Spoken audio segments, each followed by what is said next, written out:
Hola a todos, amigos míos. Estamos una vez más aquí en este canal. Bien, vamos a hablar sobre un tema bastante crucial, ¿no?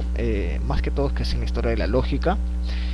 Más que todo vamos a remontarnos al año 1951, cuando entonces el filósofo finlandés George Henrik von Wright nos dio las herramientas para entender las normas y las obligaciones de una manera lógica. Bien, él sentó las bases de la lógica deóntica y sus contribuciones claves se pueden resumir en tres puntos que vamos a ver a continuación, ¿no? Con ejemplos muy sencillos. Como dice el tema, el título, ¿qué aportes hizo von Wright en 1951 respecto a la lógica deóntica? Bien, empecemos. El primer aporte que hizo, ¿no?, von Wright es la sistematización formal de la lógica deóntica. Bien, la sistematización formal, ¿no?, de la lógica de las normas, eh, más que todo, vamos a pensar más que todo en la lógica que usamos para las matemáticas o la ciencia.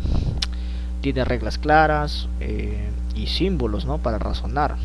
Eh, Antes de von Wright, la forma de hablar de lo que debemos hacer o lo que está permitido es más bien intuitiva.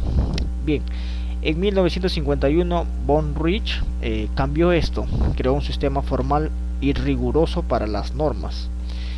Esto significa que desarrolló un lenguaje específico, ¿no?, con símbolos. Por ejemplo, en vez de decir es obligatorio pagar impuestos, él lo representaba de forma lógica como un operador o de obligatorio. Bien, estableció, como podemos decir, una norma por otra. Por ejemplo, si es obligatorio que lleves casco en moto y llevar casco implica abrocharlo, entonces también es obligatorio abrocharlo, ¿no? Eh, Su trabajo en la lógica deóntica, su carta de nacimiento, nos permite analizar las normas de forma objetiva y precisa, como si fueran ecuaciones lógicas. Bien, pasamos al siguiente aporte, que es la definición de operadores deónticos y su interdefinibilidad, ¿no? Los símbolos OP, PP, PRP apareciendo más que todo aquí, como vemos, ¿no?, en esta partecita. Von Wright nos da a conocer los conceptos fundamentales de la lógica deóntica y explica cómo se conectan entre sí. Obligatorio o P representa es obligatorio que P. Ejemplo, es obligatorio operar el equipo con guantes, ¿no? Permitido, P, representa que está permitido que P. Un ejemplo es está permitido o está permitido permitir la entrada con anticipación. Prohibido, PRP, representa que está prohibido que P. Un ejemplo, ¿no?, sería está prohibido partir el turno antes de tiempo, ¿no? Lo más inteligente fue que von Wright demostró que estos tres están profundamente relacionados. Si conocemos uno, podemos deducir los otros dos, ¿no? Bien, también no vamos a ver que establecen cómo podemos deducir una norma por otra. Por ejemplo, vamos a ver con un ejemplo claro, ¿no? Bien, si es obligatorio que use cinturón de seguridad o P, esto significa que no está permitido que no uses el cinturón. Si está prohibido hablar durante la función, esto significa que no está permitido hablar durante la función.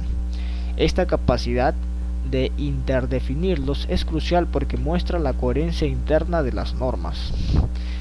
Bien, pasemos a al tercer aporte que hizo von Wright, ¿no?, que es la diferenciación clave con la lógica modal clásica. Bien, la gran diferencia entre normas versus realidad, ¿no?, una línea que divide la lógica modal con la lógica deóntica.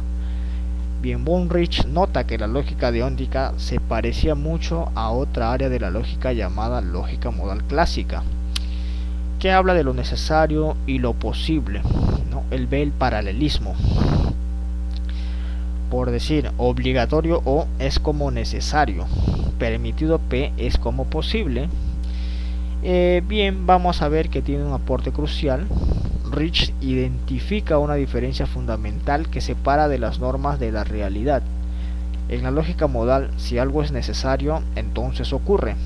Un ejemplo, si es necesario que 2 más 2 sea igual a 4, entonces 2 más 2 es 4 en la realidad, representado por P consecuente P, ¿no? Vamos a ver, en la lógica deóntica, si algo es obligatorio, no significa que siempre ocurra en la realidad, ¿no? Un ejemplo, ¿no? Es obligatorio pagar impuestos, pero ¿paga todo el mundo los impuestos? Lamentablemente hay quienes no lo hacen, ¿no? Entonces, vamos a ver cómo no Von Rich trata de dar una diferencia entre lógica modal y lógica, ¿no?, deóntica. Bien, vamos a ver, ¿no?, para concluir finalmente, que para recapitular, los tres grandes aportes que hizo Rich en el 51 fueron, primeramente, formalizar la lógica deóntica, dándole un sistema riguroso, permitir o definir sus operadores principales, obligatorio, permitido y prohibido, y mostrar cómo se interconectan. Y lo más importante, establecer su identidad única, al diferenciar claramente de la lógica modal clásica, entendiendo que las normas no siempre se cumplen. Su trabajo se sentó más que todo en las bases para el estudio moderno de la ética, el derecho y cualquier sistema de reglas.